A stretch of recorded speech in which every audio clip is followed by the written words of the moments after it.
ওই দুটো incident Gulshan colony and Iqbalpur দুটোতেই মেন অ্যাকিউজ যারা ছিল দুজনই অ্যারেস্ট হয়ে গেছে, একজনকে দিল্লি থেকে আর একজন আমাদের লোকালি মানে এখানে কলকাতার আশেপাশে আউটসাইড কলকাতা জুরিসডিকশন ওখান থেকে গতকাল আমাদের টিম অ্যারেস্ট করেছে।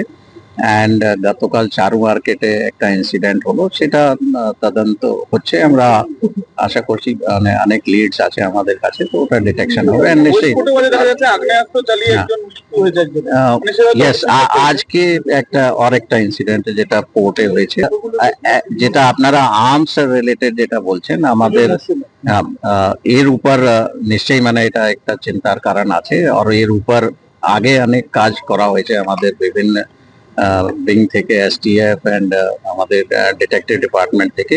তবু যেহেতু গতকাল একটা ইনসিডেন্ট হলো এন্ড আজকেও যেটা ইনসিডেন্ট হয়েছে, ওই ইনসিডেন্টে একটা আর্মস ইউজ হয়েছে, সেটা দেখে মনে হচ্ছে ইলিগাল আর্মস আছে। তো এর উপর নিশ্চয়ই আমরা আর একটু ভালো করে দেখবো। অ্যান্ড আর্মস রিকভারির ক্ষেত্রে আর একটু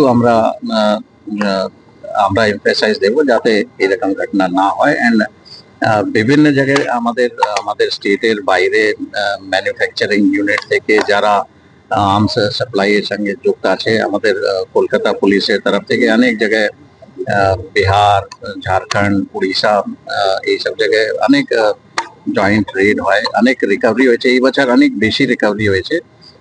এছাড়া ওয়েস্ট বেঙ্গল পুলিশও মানে ওদের সঙ্গে কোঅর্ডিনেট করে ওরাও আলাদা অপারেশন করছে, কিন্তু স্টিল কিছু আর্মস ঢুকছে। তার উপর আর কিভাবে এটা আর ইফেক্টিভলি প্রিভেন্ট করা যায় তার উপর নিশ্চয়ই অ্যাকশন আমরা নেব।